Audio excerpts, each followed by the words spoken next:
اعوذ باللہ من الشیطان الرجیم بسم اللہ الرحمن الرحیم والصلاة والسلام علی سید الانبیاء والمرسلین وخاتم النبیین وشافع المذنبین ابی القاسم محمد اللہم صلی علی محمد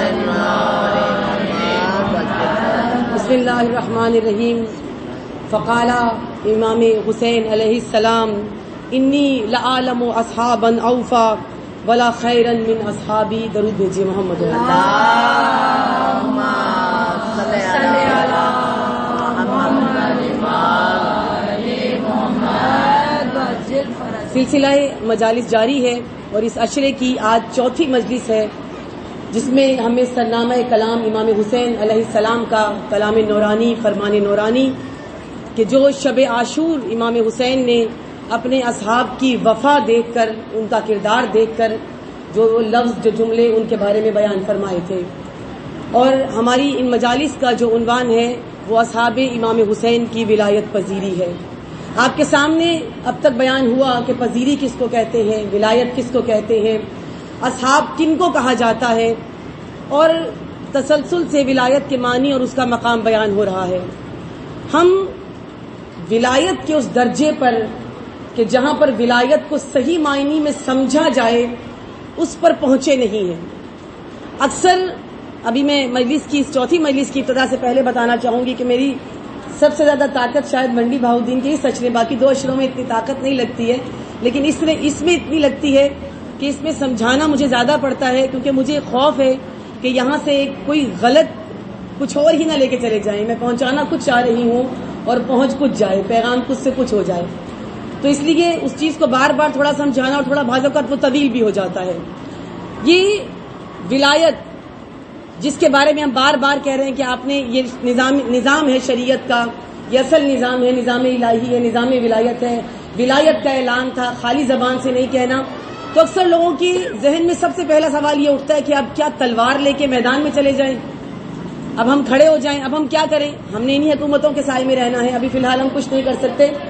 بھلے آپ کچھ نہیں کر سکتے، لیکن یہ سب بتانے کا ایک مقصد ہے، بلا مقصد نہیں بتایا جا رہا. اس کے بتانے کا مقصد کیا ہے؟ اس کا مقصد یہ ہے کہ آپ سب عادی ہو چکے ہیں نظام جمہوریت کے، اور اکثر ڈکٹیٹرشپ بھی آپ پہ آتی ہے، تو آپ اس نظام کے بھی عادی ہیں. اگر ہم سب کو دیکھا جائے تو ہم ہر نظام میں خوش ہیں. جب ہمارے ایک جرنیل صاحب آئے تھے اور انہوں نے آ کر حکومت کو قائم کیا تھا، ڈکٹیٹرشپ کے ذریعے سے قائم کیا تھا، بعد میں وہ اس حکومت پہ حاکم ہو گئے تھے. جب وہ آئے تو بھی شیعہ بڑے خوش تھے کہ یہ ہمارا ساتھ دینے کے لیے آ گیا، تب بھی بڑے مومن خوش ہو رہے تھے. بعد میں جب عام حکومت آئی تو بھی مومن خوش ہو گئے کہ چلو بھائی ہمیں تو کچھ نہیں کہہ رہا. ہم اس بات سے راضی ہو جاتے ہیں کہ کوئی ہمیں کچھ نہیں کہہ رہا. جب ہمیں کچھ نہیں کہہ رہا تو بس سب کچھ ٹھیک ہے. جیسے ابھی کیونکہ شیعہ ہمیشہ سے دھوکے میں آتا ہے اور دھوکے میں آتا رہے گا. ابھی سب کے سٹیٹس پہ لگا ہوا ہے اور بار بار یوٹیوب پہ دے رہے ہیں. مولانا عقیل الغربی صاحب آئے، کراچی میں بڑا بہترین استقبال ہوا، لاکھوں کروڑوں کا مجمع، اور گورنر سنگھ نے ان کا استقبال کیا. آپ خوش ہیں کہ استقبال کیا ہے، اور وہ خوش بھی کرنا چاہتے ہیں کیونکہ الیکشن آ رہے ہیں. اس گورنر کو قبر سے اٹھ کے بھی آنا پڑتا تو یہ آتا، کیونکہ الیکشن قریب ہے. انہوں نے آنا تھا استقبال، آگے پیچھے کبھی نہیں ہوا. وہ ہر سال آتے ہیں، ہر سال اشرا پڑھتے ہیں، ہر سال یہیں پر اشرا پڑھ کے جاتے ہیں، لیکن پہلے تو کبھی ایسا استقبال نہیں ہوا. لیکن اس دفعہ ہوا کیونکہ ہم مومنین بہت جلدی، شیعہ قوم جو ہے یہ بڑی جلدی دھوکے میں بہت جلدی آ جاتی ہے. کوئی بھی ہمیں ذرا سا کسی طرف بھی لے کے جاتا ہے ہم اس کے پیچھے پیچھے، کوئی نام حسین ہمیں کہیں لے کے چلا جاتا ہے ہم اس کے پیچھے پیچھے چلنا شروع کر دیتے ہیں. تو آپ لوگوں کو یہ سب بتانے کا مقصد یہ نہیں ہے کہ تلوار لے کر میدان میں چلے جائیں یا بغاوت کر کے ابھی آپ سب یہاں مجلس سے باہر نکلیں تو آپ جلوس لے کے نکل جائیں حکومت کے خلاف. یہ مقصد نہیں ہے. مقصد یہ ہے آپ کو جن نظاموں کی عادت ہو گئی ہے اور انسان کو جس نظام میں رہنے کی عادت ہو جائے، اس سے بدل کر اگر کوئی نظام ملے تو اپنا بھی ہو وہ اس نظام کو برداشت نہیں کرتا. اس کی بہترین مثال ہے کہ کہ بعد از رسول جو نظام قائم ہوا 25 سال تک رہا. 25 سال انہی مومنین کو، انہی مسلمانوں کو، انہی سب لوگوں کو جن کو ان 25 سالوں میں جس نظام میں رہنے کی عادت ہو گئی، جب مولا کائنات کی خلافت کا دور آیا، جب عدالت کا دور آیا، جب مولا علی کی حکومت کا دور آیا، جب ولایت کا دور آیا اور ولایت کا نظام قائم ہوا، تو وہ عدل کا نظام وہ برداشت نہیں کر سکے. اپنوں نے خود کہا مولا علی سے کہ یہ حکومت زیادہ عرصے نہیں چلے گی. کیوں نہیں چلے گی؟ کیونکہ بہت جلد یہ عدل اس حکومت کو ختم کر دے گا. تو جس حکومت کی ہمیں عادت ہی نہیں ہے اور اس کے بارے میں ہم سنے بھی نہ، تو پھر جب آخری نائب آ کر، ہمارے زمانے کا امام آ کر اس نظام ولایت کو نافذ کرے گا اور قائم کرے گا، تو ہم جیسے جنہوں نے کبھی سنا ہی نہیں تھا کہ تشہد سے بڑھ کر، یعنی اشہد ان لا الہ الا اللہ، اشہد ان محمد رسول اللہ، اشہد ان علی ولی اللہ، یہ صرف شہادتیں ہی ہیں، صرف اذانوں میں ہی اس کی آوازیں گونجنی ہیں، صرف وہیں پر ہی کہنا ہے، یا اس سے زیادہ بڑھ کر بھی کچھ تھا؟ اگر تو وہ زبانوں تک رہے گا کہ جو آپ سب نے زبانوں تک رکھا ہوا ہے، تو پھر بہت جلد آپ اس نظام سے دور ہو جائیں گے جو امام اصل لے کر آئیں گے. لیکن اگر ذہنوں میں یہ رہا کہ وہ جو امام آیا ہے وہ نظام لانے والا ہے جو مولائے کائنات نے 4 سال میں دکھایا تھا، جو 10 دن امام حسین نے دکھایا تھا، وہ نظام لے کے آنا چاہتے ہیں، پھر ہم راضی ہو جائیں گے، پھر ہم آمادہ ہوں گے، پھر ہم اس عدل کو برداشت بھی کریں گے. پھر یقیناً اگر ہمیں ایسیوں سے اٹھایا جائے تو ہم ایسیوں سے باہر بھی نکلیں گے، اگر ہمیں میدان میں بلایا جائے تو ہم میدان میں بھی اتریں گے. کیوں؟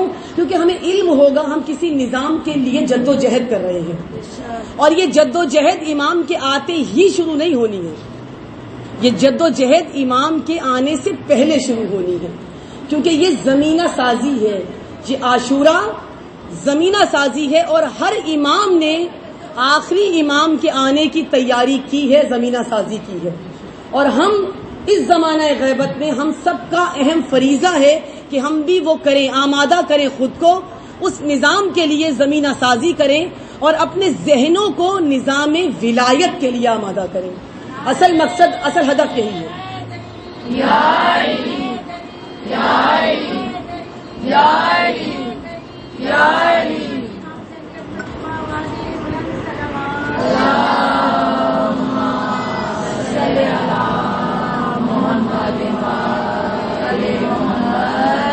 تو بس یہ ہدف اور مقصد ہے، اور نہ سمجھے گا کہ کوئی کسی آپ کو بغاوت کی طرف کہیں اور لے کر جا رہی ہے. حاکمیت اصل خدا کی ہے، حاکم پروردگار عالم ہے، کیونکہ جس کی ملکیت ہوتی ہے، جو سب کچھ رکھتا ہے، یا یہ کہہ لیجئے جو بناتا ہے، جو تخلیق کرتا ہے، جو بناتا ہے، جو اس پر حکومت کرتا ہے، جو اس چیز کا مالک ہوتا ہے، جس کے اختیار میں سب کچھ ہوتا ہے، اصل حاکمیت اس کی ہوتی ہے. تو اس زمین و آسمان میں اصل حاکمیت ہے پروردگار عالم کی. اور آپ نے جنہوں نے اپنا یہ قانون پڑھا ہوگا پاکستان کا، تو اس میں بھی یہی لکھا ہے کہ اصل حاکمیت اعلیٰ پروردگار عالم کی ہے، اور اس کے بعد جو حاکم ہوگا وہ آپ کا پرائم منسٹر جو ہوتا ہے وہ حاکم ہوتا ہے. تو اصل حاکمیت وہ پروردگار عالم کی ہے. جس طرح آپ جب کوئی مکان خریدتے ہیں اور مکان خرید کر اس کی ملکیت اپنے نام کراتے ہیں، جب آپ کے نام وہ مکان ہوتا ہے تو شرعی طور پر کسی دوسرے مسلمان کا حق نہیں ہے کہ وہ اس گھر پہ قبضہ کر لے، اس گھر پہ آ کے رہ لے، اس گھر میں آ کے اپنے بیوی بچوں سمیت اس میں آ کر رہے. شرعی طور پہ جائز نہیں ہے. ویسے تو کئی قبضہ گروپ ہیں، لیکن شرعی طور پہ یہ جائز نہیں ہے آپ کے پلاٹ پہ، آپ کے گھر پہ کوئی قبضہ کرے. کیوں؟ کیونکہ مالک آپ ہیں، ملکیت آپ کی ہے، یعنی جو مالک ہوتا ہے سب کچھ اسی کا ہوتا ہے. اصل حاکمیت پروردگار عالم کی ہے، اور خدا نے حق بھی نہیں دیا کہ انسان پر حاکمیت کرے. کبھی پڑھے شریعت، انسان پر حاکمیت کا حق نہیں ہے بغیر پروردگار عالم کی اجازت کے، کیونکہ حاکمیت اعلیٰ پروردگار عالم ہے، اور پروردگار عالم جس کو چاہے اپنی اس حکومت کا حاکم مقرر کر دے. نہ مجھے حق ہے حاکم مقرر کرنے کا، نہ آپ کو حق ہے. یہی جس کو آپ برا کہتے ہیں، جس سسٹم کو، 1400 سال پہلے جب یہ رسول بستر مرگ پر تھے اور مولا کائنات، اور پھر جب دنیا سے چلے گئے مولا کائنات غسل و کفن کر رہے ہیں اور ایک نظام ایسا تیار ہوا، چند لوگ مل کر سب نے ایک نیا سسٹم ایجاد کیا، وہاں پر جاتے ہیں اس کو برا کہتے ہیں، اور عام زندگی میں ہم اس سسٹم میں رہنا پسند کرتے ہیں، اسی کو اچھا کہتے ہیں، اسی کے ساتھ راضی اپنی زندگی گزارتے ہیں۔ تو حاکمیت اعلیٰ ہے پروردگار کی، اور جب تک پروردگار عالم خود سے کسی کو حاکم مقرر نہ کرے تو انسان کوئی بھی دوسرے انسان پر حاکمیت نہیں کر سکتا۔ یہ آپ کا دین اسلام کہتا ہے، کوئی انسان حاکمیت نہیں کر سکتا۔ اسی لیے جب رسول اکرم نے اعلان رسالت کیا، اعلان رسالت کرنے کے بعد رسول اکرم پر احکام نہیں آئے۔ جتنا بھی عرصہ رسول مکہ میں رہے ہیں نا، کوئی شرعی احکام رسول کے پاس مکہ میں نہیں آئے۔ کیوں مکہ میں نہیں آئے؟ اور نہ رسول کو کہا گیا کہ یہاں پر حکومت قائم کرنے کی کوشش کرو، مکہ میں نہیں کہا۔ کیوں نہیں کہا؟ نہ مکہ میں احکام نازل ہوئے، نہ مکہ میں اس وقت تک کہا گیا کہ تم اپنی حکومت کو قائم کرو، نہ یہ کہا کہ جد و جہد کرو، نہ یہ کہا کہ علی کے ہاتھ میں تلوار دے دو اور اس سے کہو کہ تلوار کے زور پر میدان میں اترے۔ کچھ نہیں کہا۔ کیا پروردگار عالم نے رسول سے کہا کہ یہ زمین مکہ نظام ولایت کے نفاذ کے لیے ابھی راضی نہیں ہے۔ زمین کو دیکھنا ہوتا ہے نا، یہ زمین ابھی قبول نہیں کرے گی نظام ولایت کو۔ یہ بت پرست، یہ مشرکین، یہ کافرین، یہ ابھی نظام ولایت کو نہیں سمجھیں گے، اسے قبول نہیں کریں گے۔ کیا کرو؟ تم مدینہ ہجرت کر جاؤ۔ رسول کو مدینہ ہجرت کرائی اور بہت مختصر سے عرصے میں پورا مدینہ فاضلہ بن گیا۔ پورا مدینہ رسول کے ساتھ ہو گیا، پورا مدینہ جتنے ہو سکتے تھے سب مسلمان ہو گئے۔ اب جیسی ایک طاقت مسلمانوں کی اکٹھی ہوئی تو خدا نے یہ نہیں کہا کہ پہلے فلاں ملک بھی شامل ہو جائے، پہلے فلاں شہر بھی شامل ہو جائے، پہلے فلاں قبیلہ بھی شامل ہو جائے، اس کے بعد نافذ کرو، بلکہ نہیں، کیا کہا کہ یہ مدینہ ہے اور تمہارے ساتھ اگر 313 بھی جمع ہو گئے ہیں تو یہاں پر نظام ولایت کا نفاذ کر دو۔ نفاذ نظام ولایت نہ نظام الہی، اللہ کے نظام کا اب یہاں پر نفاذ کا وقت آ گیا ہے۔ اب جب اللہ کا نظام نافذ ہوگا تو پہلا حاکم کون ہوگا؟ خدا ہر جگہ ہے، لیکن حاکم وہ ہو جو حاکمیت کر رہا ہو، اور خدا جو حکم صادر کرے وہ اس حاکم کے ذریعے سے رعایا تک پہنچے۔ ہمارے ہاں مولوی الگ ہیں، مجتہد الگ ہیں، اور حکومت چلانے والے الگ ہیں، لیکن نظام شریعت کیا کہتا ہے، نظام الہی کیا کہتا ہے، نظام ولایت کیا کہتا ہے؟ تمہارا حاکم ہی وہ ہوگا جو احکام شریعت کو جاری کرے گا۔ سب سے پہلا نفاذ ہوا ولایت کا کہاں پر ہوا؟ مدینے میں۔ اور مدینے میں جب نظام ولایت قائم ہوا، حاکمیت خدا کی تھی لیکن حاکم خدا کی جانب سے رسول اکرم ہے۔ رسول اکرم کو حاکم بنایا، اب حاکمیت تو رسول کے پاس ہے۔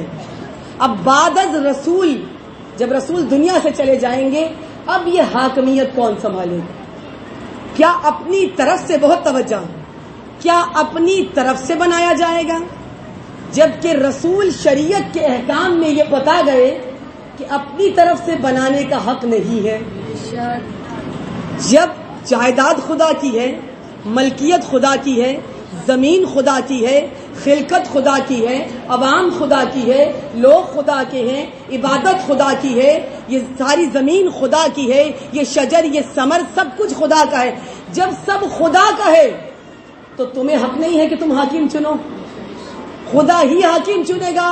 اسی لیے پروردگار عالم نے یہاں یہ بہت بڑا جواب بھی ہے کئی سوالوں کا، اسی لیے خدا نے بعد از رسول اصحاب کو اختیار نہیں دیا کہ تم رسول کے بعد اپنی مرضی سے کوئی بزرگ، کوئی بڑا، کوئی زیادہ عمر والا یا کوئی عالم چنو گے، بلکہ نہیں، غدیر میں اعلان کرایا رسول کے ذریعے سے کہ تمہارا اختیار نہیں ہے، تم پر جس کو اختیار ہے، نہ تمہارا اختیار۔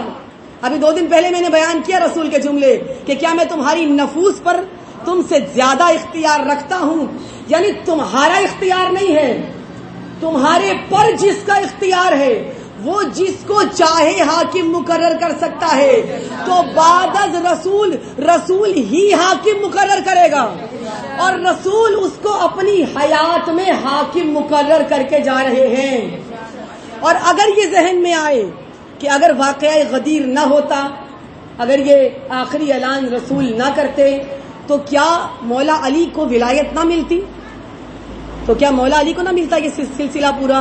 یا مولا علی حاکم نہ ہوتے؟ کیا مولا علی ولی نہ ہوتے؟ خود کبھی تصور کیجئے نا، اگر اعلان ولایت نہ ہوتا تو کیا ہوتا؟ کیا ولایت مولا کو نہ ملتی؟ کیا رسول کے بعد مولا علی کا جانشین کوئی، رسول خدا کا جانشین کوئی اور ہوتا؟ ممکن نہیں تھا۔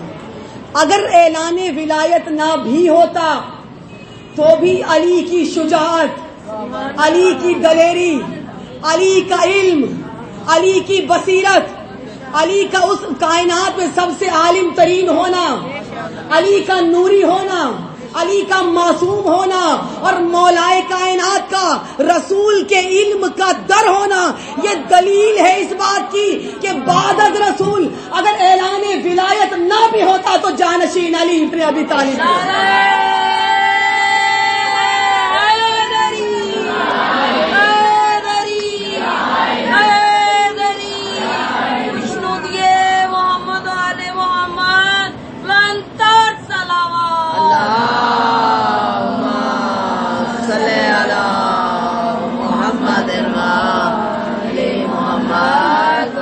اور پروردگار عالم کہہ رہا ہے کہ آج کتنا بڑا اعلان ہے جسے آپ محبت سمجھے ہوئے ہیں، کتنا بڑا اعلان ہے، اور اعلان کیا ہے کہ آج میں نے دین کو کامل کر دیا، دین تکمیل کو پا گیا، وہ چیز جو ابھی ناقص تھی، ہر شریعت کا پیغام آ چکا، جتنے احکام تھے شریعت کے، حکومت سے متعلق، زندگی سے متعلق، آپ عام انسانوں کی زندگی سے متعلق، مسلمانوں سے متعلق، غیر مسلموں سے متعلق، کافروں سے متعلق، مشرکوں سے متعلق، منافقین سے متعلق، قرآن سے متعلق، جو شریعت تھی، جو کچھ تھا، سب کا سب رسول پہنچا چکے۔ کسی پیغام میں کجی نہیں ہے، کسی پیغام میں کمی نہیں ہے، کوئی پیغام ادھورا نہیں ہے، کوئی کام ادھورا نہیں چھوڑا۔ جنازے کے احکام رسول بتا گئے، میت کے احکام رسول بتا گئے، زندگی کے احکام رسول بتا گئے، کفن دفن کے احکام رسول بتا گئے، قبر کے احکام رسول بتا گئے، قبر میں جانے کے لیے جو تیاری کرنی ہے رسول بتا گئے۔ زندگی، یہ دنیا مزرع الآخرہ دنیا کو کہا گیا ہے نا، تو آخرت کی کھیتی ہے، یہاں جو اگاؤ گے اور جو کچھ اگانا ہے سب رسول بتا گئے، تمام اچھے اعمال بتا گئے، تمام معروف کر کے چلے گئے، امر بالمعروف ہو گیا، نہی عن المنکر ہو گیا، سب پیغام پہنچ گیا۔ اب کوئی کمی نہیں رہی، اب کوئی کچی نہیں رہی، اب سب کچھ بتا کے جا چکے ہیں، پھر بھی اللہ کہہ رہے ابھی دین کامل نہیں ہے، تکمیل نہیں ہوا۔ کیوں کامل نہیں ہوا؟ وہی جو کل کہا تھا، عمارت اپنے ستونوں کے بغیر کامل نہیں ہوتی، عمارت اپنے بنیادوں کے بغیر قائم نہیں ہوتی۔ ابھی یہ دین سب پہنچ چکا ہے، عمارت بلند ہونے کے لیے تیار ہے، لیکن اس عمارت کو ستون کی ضرورت ہے، اور ستون کیا ہے؟ ستون ہے ولایت علی ابن ابی طالب۔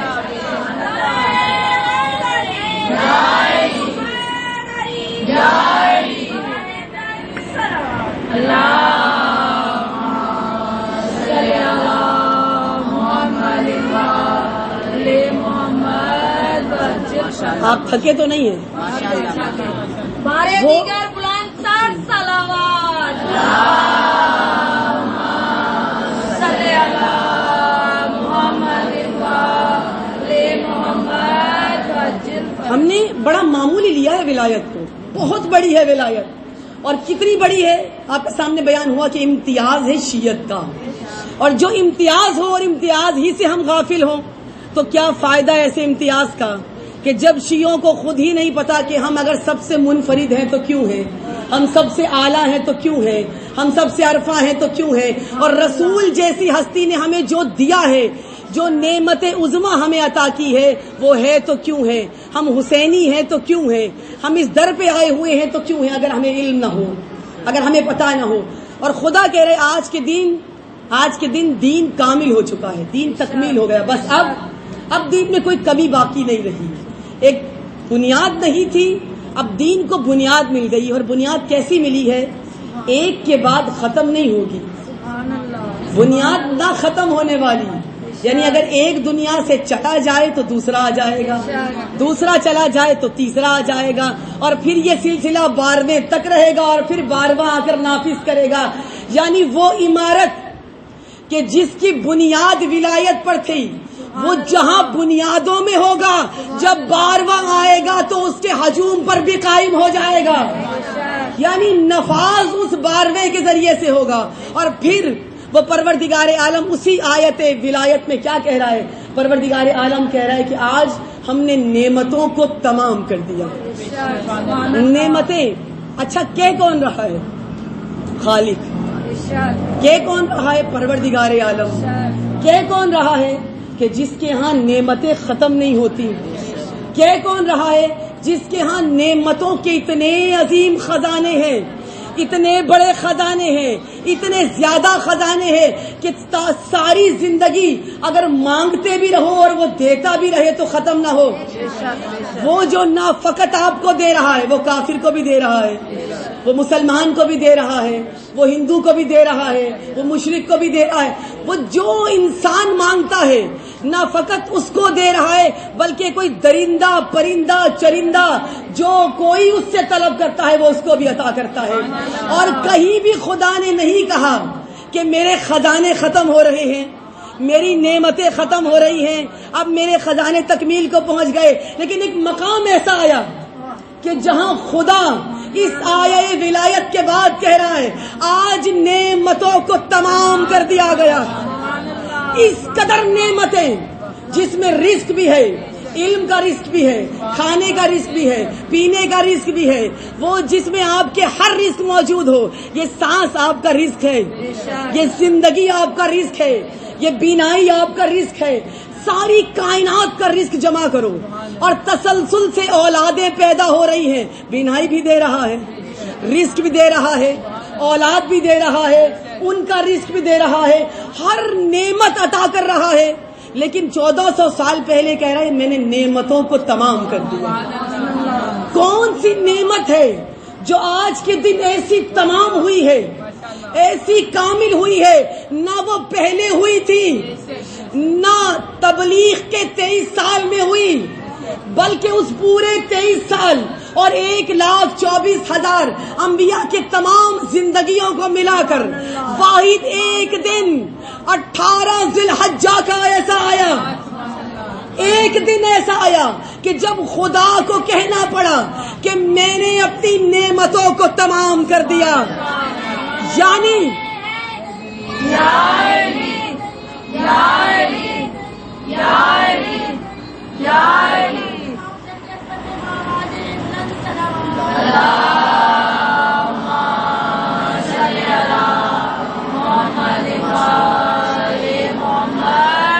میں نعمتیں گنوا بھی دیتی ہوں کہ کون سی ہے، کچھ نعمتیں، زیادہ نہیں، اور یہ کون سی اپنی زبان سے نہیں، میرے جملے نہیں ہوں گے، اور جملے کس کے؟ امام حسین علیہ السلام کے۔ اگر آپ نے دعائے عرفہ ترجمے کے ساتھ پڑھی ہو تو امام حسین نے دعائے عرفہ میں بیان کیے ہیں کہ کون کون سی نعمتیں خدا نے عطا کی ہیں۔ کیا مولا نے اپنے لیے ہے، لیکن ہم سب کو تقریباً نعمتیں ان میں سے ملی ہوئی ہیں۔ وہ نعمتیں ہیں خدا نے کون کون سی نعمتیں، اور جس پر تمام کیا ہے، جس جملے پر خدا، جس بات پر خدا کہہ رہا ہے کہ میں نے نعمتیں تمام کی ہیں، وہ بھی مولا حسین نے بتایا ہے۔ مولا حسین نے کیا کہا ہے؟ پروردگار تیرا شکر ہے اس نعمت پر کہ تو نے مجھے آنکھوں کی بینائی دی ہے، تیرا شکر ہے اس نعمت پر کہ تو نے مجھے پورا وجود دیا ہے، تیرا شکر ہے اس نعمت پر کہ تو نے میرے جسم میں، میرے وجود میں کوئی کمی نہیں چھوڑی، تیرا شکر ہے اس نعمت پر کہ تو نے مجھے شکم فاطمہ الزہرا میں رکھا ہے، تیرا شکر ہے اس نعمت پہ کہ تو نے مجھے علی جیسا باپ دیا ہے، تیرا شکر ہے اس نعمت پر کہ تو نے مجھے محمد مصطفیٰ جیسا نانا دیا ہے، تیرا شکر ہے اس نعمت پر کہ تو نے مجھے محمد مصطفیٰ جیسا رسول دیا ہے۔ یہ سب نعمتیں تو آپ کو بھی ملی ہے نا، رسول محمد مصطفیٰ جیسا رسول یہ ہر کسی کو نہیں ملتا ہے۔ مولا کہہ رہے ہیں شکر ہے کہ تو نے مجھے ایسا رسول دیا ہے، نانا بھی ہے اور رسول بھی ہے۔ اے پروردگار تیرا شکر ہے اس نعمت پر کہ تو نے مجھے جب دنیا میں بھیجا تو میرے لیے بہترین رزق کا بندوبست کیا. اے خدا تیرا شکر ہے اس نعمت پر کہ تو نے مجھے سانسیں دی ہے. اے خدا تیرا شکر ہے اس نعمت پر کہ تو نے میرے بدن پر میرے وجود کے اندر ہڈیوں کو رکھا ہے. تیرا شکر ہے اس نعمت پر کہ تو نے ان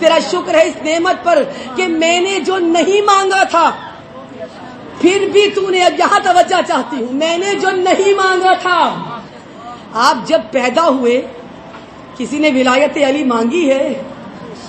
شکم مادر میں مانگی تو نہیں تھی. اور مولا کیا کہہ رہے ہیں کہ اے پروردگار تیرا شکر ہے تو نے مجھے پیدا کیا, میں نے جو کچھ نہیں بھی مانگا تھا تو نے وہ سب کچھ مجھے عطا کیا. اور نعمتیں کہاں تمام ہوئی؟ اے پروردگار تیرا صد شکر ہے کہ تو نے مجھے جہالت کے زمانے میں پیدا نہیں کیا, اس زمانے میں پیدا کیا جب میرے نانا رسول کا نظام نافذ ہو چکا تھا.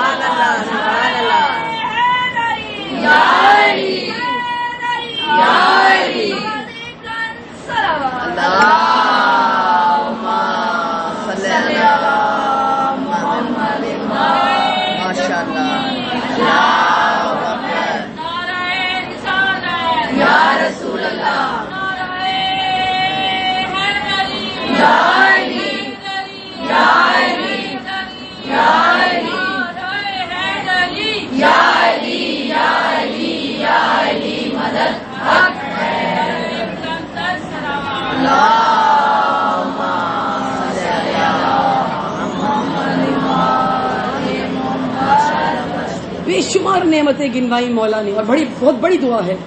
اور یہ گنوائی, اور جس پر نعمتیں تمام ہوئی ہیں, کون سی نعمت ہے کہ تو نے مجھے ایسے نظام میں پیدا کیا ہے, زمانے جہالت میں نہیں بھیجا, کہ جب رسول کا نظام نافذ تھا, یعنی اللہ کا ولایت, رسول کی ولایت جب نافذ تھی اس نظام میں بھیجا ہے. تو کیا آپ کو اور مجھے شکر نہیں ادا کرنا چاہیے؟ بھلے اس نظام میں نہیں آئے, لیکن صد شکر اس سے بھی بڑھ کر کہ آپ کو اور مجھے اس لیے پیدا کیا گیا ہے کہ ہم ولایت کے نفاذ کی کوشش کریں. یہ بھی بہت بڑی نعمت ہے. اس کی جد و جہد میں امام زمانہ کے ساتھ ہو جائے, امام زمانہ کے ساتھ وہ مدد کرے اگر ہم کوشش کرنے والے ہوں. یہ نعمتیں ہیں جس پر پروردگار عالم نے تمام کی ہیں. اور پھر رسول نے اسی خطبے میں کیا فرمایا تھا؟ رسول نے کہا تھا اے پروردگار, جو آپ کے اور میرے سننے کی چیز ہے, کہ اے پروردگار تو اس کی مدد کر جو علی کی مدد کرے, تو اس کا ناصر بن جا جو علی کا ناصر بن جائے, تو اس کو تنہا چھوڑ دے جو علی کو تنہا چھوڑ دے, تو اس سے دشمنی کر جو علی سے دشمنی کرے. یہ رسول خدا کی حدیث کے جملے ہیں. اب یہاں پہ جملے کیا ہیں اور ہم کیا کرتے ہیں؟ رسول کیا کہہ رہے ہیں کہ تو اس, اے پروردگار تو اس علی کی مدد کرے, تو اس کی مدد کر, جو علی کا ناصر ہو تو اس کا ناصر بن جا, تو اس کی مدد کر. لیکن ہم کیا کرتے ہیں؟ ہماری تسلسل سے پوری زندگی گزرتی ہے مدد مانگنے میں. یہ جعلی مدد کہتے ہیں نا, ہم بری بات نہیں کہنا, لیکن ہم کیا کرتے ہیں؟ ہم طلب کرتے ہیں مدد, ہم مدد مانگنے والے. اور رسول کن کو مانگ رہے ہیں؟ رسول نے کیا کہا؟ جو علی کا ناصر بنے تو اس کا ناصر بن, جو علی کی مدد کرے تو اس کی مدد کر, جو علی سے دشمنی کرے تو اس سے دشمنی کر, جو علی کو تنہا چھوڑ دے تو اس کو تنہا چھوڑ دے. یعنی مولا علی طلبگار ہیں, وہ جن کی مدد آپ طلب کر رہے ہوتے ہیں وہ علی خود ناصر تلاش کر رہے ہیں. یہی جملہ امام حسین کا تھا میدان کربلا میں, حل من ناصر, کوئی ہے جو میری مدد کرے. امام ناصر مانگ رہے تھے, کروڑوں کی تعداد میں منصور جاتے ہیں کربلا. آپ سب جاتے ہیں نا کربلا, کہ جو نہیں گئے خدا ان کو لے کر جائے. یہ سب کیا کرنے جاتے ہیں؟ کوئی بچہ لینے جاتا ہے, کوئی رزق لینے جاتا ہے, کوئی نوکری لینے جاتا ہے, کوئی پریشانیاں دور کروانے کے لیے جاتا ہے. یہ سب کرنے جاتے ہیں کہ بے شک وہی در ہے عطا کرنے والا, بے شک وہ در عطا کرنے والا ہے, بے شک انہی کے وسیلے سے خدا عطا کرتا ہے. بے شک اگر یہ وسیلہ درمیان سے ہٹا دیا جائے تو پروردگار عالم اپنی نعمتوں کو اٹھا لیتا ہے. یہاں تک ہے کہ عیسیٰ کو تو آسمان پہ بلایا ہے لیکن امام زمانہ کو زمین پر رکھا. کیوں؟ کیونکہ جس وقت امامت زمین سے اٹھ جائے تو نعمتیں زمین سے اٹھ جاتی ہے. تمام نعمتیں کائنات کی امامت کی وجہ سے زمین پر موجود ہے. لیکن ہم جاتے کیا کرنے ہیں؟ ہم منصور بن کے جاتے ہیں، مدد لینے کے لیے جاتے ہیں. اور بلایا کس لیے جاتا ہے؟ ناصر کے لیے، نصرت کے لیے بلایا جاتا ہے. مدد مانگنے ضرور چاہیں، مولا علی سے مدد ضرور طلب کریں، اٹھتے بیٹھتے یا علی مدد ضرور کہیں. یہ سب جملے آپ کی زبان سے ادا ہوں، لازمی ہو اور حتمن ہو کہ یہ پہچان ہے آپ کی. لیکن کیا کریں؟ ساری زندگی مدد مانگتے ہی نہ رہے، بلکہ جہاں علی ابن ابی طالب کو آپ کی ضرورت ہے وہاں پر حضرت علی کی مدد کے لیے پہنچے بھی. کہاں ضرورت ہوگی علی ابن ابی طالب کی؟ وہ جو میدان میں اترتا ہے تو صحابی چلے جاتے ہیں، وہ اکیلا رہ جاتا ہے. جب وہ میدان میں اترتا ہے تو کوئی ویسے جنگ نہیں کر سکتا جیسے علی ابن ابی طالب کرتا ہے.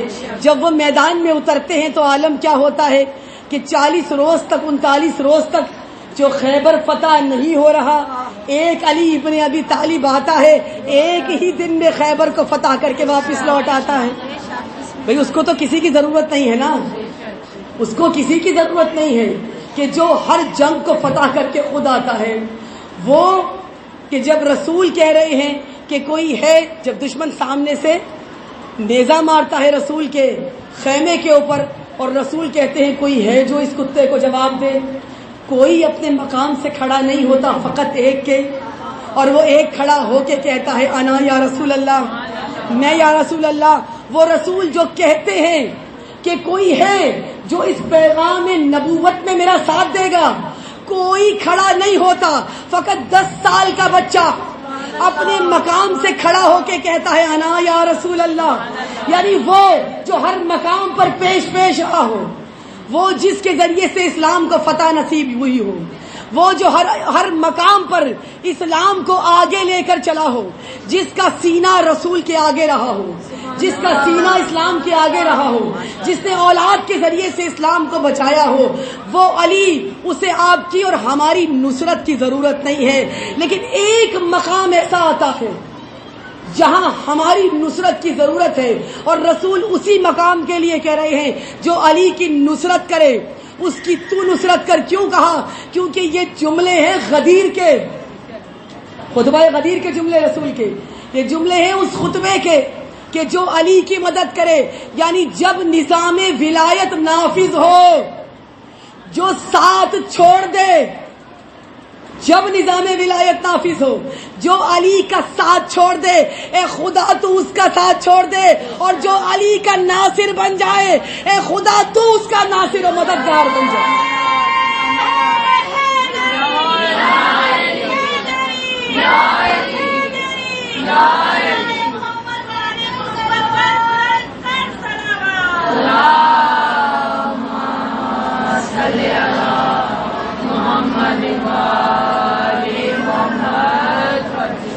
خدا کا نمائندہ خدا بناتا ہے، بشر کو اختیار خدا نے نہیں دیا. اور پھر خدا جس کو چنتا ہے اس کو حاکم بناتا ہے، خدا جس کو چنتا ہے. اور خدا کے ذریعے سے ہی رسول نے مولا کائنات کو یہ حق کی حکومت، حق کی حاکمیت دیا.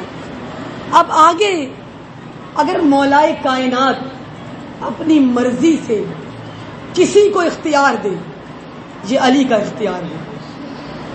اسی کو تو امام کہتے ہیں، جس کو خدا اپنے اختیارات سونپ دیتا ہے. خدا نے جس کو اپنے اختیارات دیے ہیں وہ امام ہے، وہ ولی ہے، وہ نائب ہے. اب جسے وہ اپنا نائب مقرر کر لے، مولا علی نے مالک اشتر کو بھیجا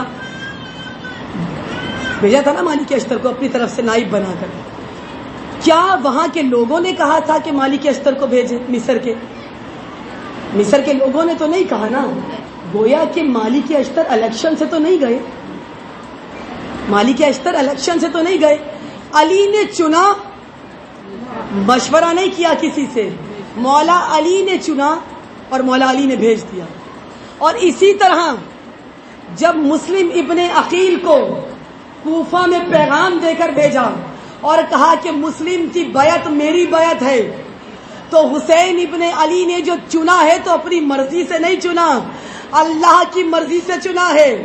اور کوفے والوں کی ووٹنگ سے مسلم نہیں گئے، بلکہ حسین ابن علی نے ان تمام لوگوں میں جو اپنے خاندان کے حسین ابن علی کے پاس تھے ان میں سے مسلم کو چن کے بھیجا کہ یہ میری ولایت کا حامل ہے، یہ حامل ولایت ہے. اور مسلم وہاں پر پہنچے ہیں.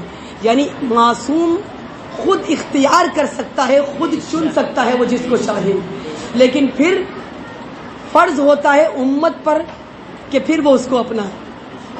سلیمان بن سرد خزائی جو کوفے کا بہت بڑا سردار اور جس کے گھر خط لکھے گئے اور خط لکھ کر امام حسین کو بلایا گیا، سب اسی کے گھر جمع ہوئے تھے. سب سے پہلے جب جناب مسلم پہنچے تو سلیمان بن سرد نے کہا تھا کہ آپ غیر معصوم ہیں، حسین ابن علی خود آ کر کہیں گے تو ہم جنگ کے لیے نکلیں گے. اور مسلم کون؟ جو خط حسین لے کر آئے ہیں، سفیر حسین. بعض اوقات انسان اس مقام پر پہنچ جاتا ہے، اس کے عقیدے میں کمی نہیں ہوگی یقیناً، لیکن کمزور تھی اس کی فکر، اس کی سوچ. جسے امام بھیج رہے ہوں اسے قبول نہیں کر رہا. یہ عالم وہ ہوتا ہے کہ جب آپ ولایت کو ہی ٹھکرا رہے ہوتے ہیں. یہاں پر ضرورت ہے حامل بننے کی، سمجھنے کی ولایت کو، کہ ایسا وقت ہم پہ کبھی بھی آ سکتا ہے. آپ کے پاس امام عصر کسی کو بھیجے اپنا نائب، اپنا نمائندہ بنا کر کہ ہمارا عالم کوفے والا ہے، تو کیا کہیں گے کہ وہ خود آئیں گے تو کریں گے؟ کوئی عالم، اس کے لیے حاملیت کی ضرورت ہے، اس کے لیے سمجھنے کی ضرورت ہے. ہم اس نظر سے کربلا کو نہیں دیکھتے یا ولایت کو نہیں دیکھتے شاید جس نظر سے امام حسین دکھانا چاہتے تھے. ہم نے گریہ کیا ہے، روئے ہیں کربلا پر، لیکن عاشورے کے پیغامات کو درک نہیں کر سکے، سمجھ نہیں سکے. وہ میدان کہ جہاں کوئی ماں اپنے پاس اپنا بچہ سنبھال کے نہیں رکھ رہی، یعنی کوئی پیغام ہے، کچھ ہے کربلا میں. ورنہ اولاد تو سب کو پیاری ہوتی ہے. میں نے ابھی کل کی مجلس میں ادھر جہاں میں پڑھ رہی تھی یہاں کے بعد میں نے وہاں کہا تھا کہ اکثر لوگ سوال کرتے ہیں مولا کو تو سب پتا تھا، پھر کیوں کیا ایسا، پھر کیوں علی اکبر کو میدان میں بھیجا. میں ان سوال کرنے والوں سے صرف ایک بات پوچھنا چاہتی ہوں، اگر آپ کو نہ پتا ہو کہ یہ حادثہ ہونے والا ہے، یہ کچھ ہونے والا ہے، اور وہ ہو جائے، آپ برداشت پھر بھی کر لیں گے. یعنی آپ کا بچہ جلوس میں گیا، خدا نخواستہ وہاں بم بلاسٹ ہو گیا اور وہ شہید ہو گیا. آپ کو پتا نہیں تھا اس لیے آپ نے بھیج دیا، لیکن آپ کو پتا ہو، اگر آپ کو پہلے سے پتا ہو کہ اسے بھیجوں گا تو یہ مارا جائے گا اور جب آئے گا تو لاشا ایسی صورت میں ہوگا کہ بکھرا ہوا ہوگا، کیا بھیجیں گے؟ یہ حسین کا دل ہے. جانتے تھے کہ اکبر جائے گا اور میں نے کلیجے سے بھی برچھی کو نکالنا ہے، میں نے اس جوان لاشے کو بھی اٹھانا ہے، میں نے بہن کے بچوں کو بھی بھیجنا ہے، میں نے ان کے بھی لاشے کو سب جانتے ہوئے بھیجنا زیادہ درد ہوتا ہے، وہ تکلیف زیادہ ہے، وہ اذیت زیادہ ہے. جناب زینب کو علم تھا، لیکن جناب زینب ایک چیز چاہتی تھی، ایک تمنا، بعض روایات میں لکھا ہے تمنا تھی. بی بی زینب جانتی تھی کہ شہید سب نے ہونا ہے، یہ سب مرد جن کا امام نے بتایا سب شہید ہو جائیں گے، لیکن ایک تمنا تھی کہ کاش علی اکبر بن جائے، جس کو 18 سال پالا ہے جناب زینب. دعا تھی کہ کاش علی اکبر بچ جائے، علی اکبر نہ مرے.